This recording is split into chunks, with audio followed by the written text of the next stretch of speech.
ঝাড়গ্রামে এসবিএসটিসি ডিপোতে চুরি ও পাচার চক্রের হদিশ, উদ্ধার বাসের যন্ত্রাংশ ও বিপুল পরিমাণ জিন্স। ঝাড়গ্রাম শহরের রাধানগরে অবস্থিত দক্ষিণবঙ্গ রাষ্ট্রীয় পরিবহন নিগম এর বাস ডিপোতে দীর্ঘদিন ধরে চলা চুরি ও পাচার চক্রের অভিযোগে চাঞ্চল্য ছড়িয়েছে। এবার ডিপো থেকে বাসের গুরুত্বপূর্ণ যন্ত্রাংশ এবং বিপুল পরিমাণ জিন্সের প্যান্ট পাচারের সময় একটি চক্রকে হাতে নাতে ধরে ফেলার ঘটনায় সামনে এসেছে একাধিক বিস্ফোরক তথ্য। স্থানীয় সূত্রে জানা গিয়েছে, গত কয়েক মাস ধরেই ডিপোর অভ্যন্তরে সন্দেহজনক গতিবিধি লক্ষ্য করা যাচ্ছিল। অভিযোগ, বাসের মূল্যবান যন্ত্রাংশ, বিশেষ করে ক্রিস্টাল সহ বিভিন্ন সরঞ্জাম নিয়মিতভাবে বাইরে পাচার করা হচ্ছিল।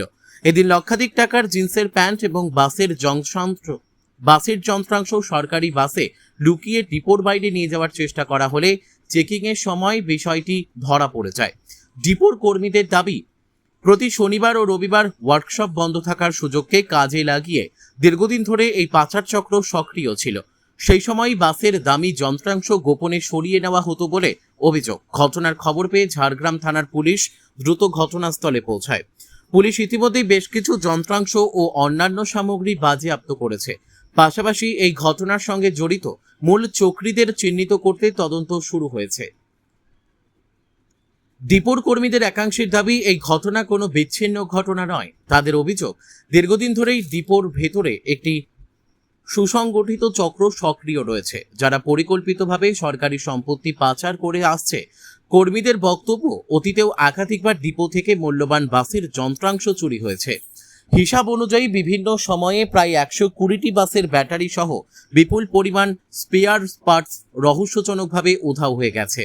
সরকারি পরিবহন সংস্থার একটি গুরুত্বপূর্ণ ডিপোতে বারবার চুরি ও পাচারের অভিযোগ সামনে আসায় নিরাপত্তা ব্যবস্থা নিয়ে প্রশ্ন উঠতে শুরু করেছে।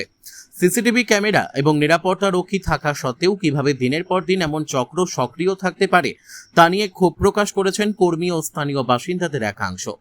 অনেকেরই সন্দেহ, ডিপোর অভ্যন্তরের কিছু ব্যক্তির যোগসাজশ ছাড়া এত বড় মাপের চুরি ও পাচার সম্ভব নয়। যদিও এই বিষয়ে এখনো পর্যন্ত কোনো সরকারি মন্তব্য পাওয়া যায়নি।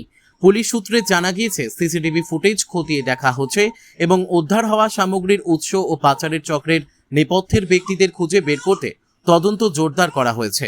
তদন্তের অগ্রগতির ওপর নির্ভর করেই পরবর্তী পদক্ষেপ নেওয়া হবে। ঝাড়গ্রাম থেকে অরূপ ঘোষের রিপোর্ট, বিগ নিউজ বাংলা। মালটা কোথায় যাচ্ছিল? এই মালটা আমরা কি করে বলবো কোথায় যাচ্ছিল, কিভাবে যাচ্ছে, মালটা লোড হয়েছে, কি করেছে সেটা তো আমরা বলতে পারবো না, কারণ আমরা তো থাকি না। আমাদের দপ্তর ঠিক আছে, আমরা তো শনিবার দিনে সেকেন্ড হাফে থাকি না। সেকেন্ড হাফে আমাদের ছুটি হয়েছিল, আর ছুটি ছিল, আর সেকেন্ড হাফ সানডে পুরো ছুটি। আজ সোমবারে আমরা এখানে ডিউটি জয়েন করছি, তখন দেখছি সোমবার দিনে গাড়িটা এইভাবে মালটা লোড হয়ে বেরিয়ে যাচ্ছে। সেটা আমরা কোথায় কি করতে পারবো? স্টোর থেকে মালের আমি বলতে পারবো না, কেন আমি বেশি দিন এখানে স্টাফ করি না, স্টাফ নিযুক্তিতে নাই। কিন্তু যতদিন থেকে আসছি শুনছি যে এরা বহুত কিছু মাল আগে থেকে চুরি হয়ে গেছে। এটা আমি বলতে পারবো না তার অ্যাকচুয়ালি ঘটনা কি আছে। হ্যাঁ, বিভিন্ন সময় মাল বেরিয়ে গেছে বলছে শুনছি, কিন্তু আগে আজ পর্যন্ত আমি নিজে চোখে আজকেই দেখছি যে মালটা বেরিয়ে গেল বলে। আমরা চাই একটা মানে ঠিক তদন্ত করে এর পানিশমেন্ট দেওয়া যাক, যে করেছে তাদেরকে পুরো যেতে, যতজন জড়িত আছে তাদেরকে সবাইকেই এটা পানিশমেন্ট দেওয়া যাক। আমার নাম অমিতাভ সিনহা।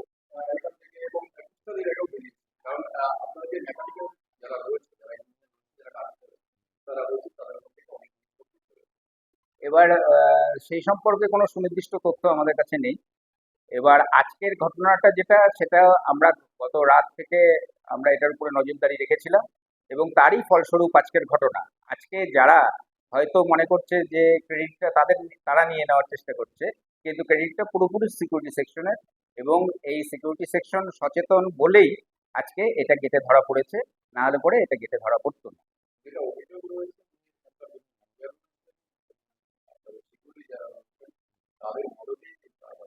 না, এটা সম্পূর্ণ মিথ্যে। যদি সেটা হতো তাহলে সিকিউরিটি নিশ্চয়ই ধরতো না। সেটা সম্পর্কে সুনির্দিষ্ট মোবাইলে আমার ভিডিওটা রয়েছে, যেটা কিরকম ভাবে আমাদের ধরা পড়েছে।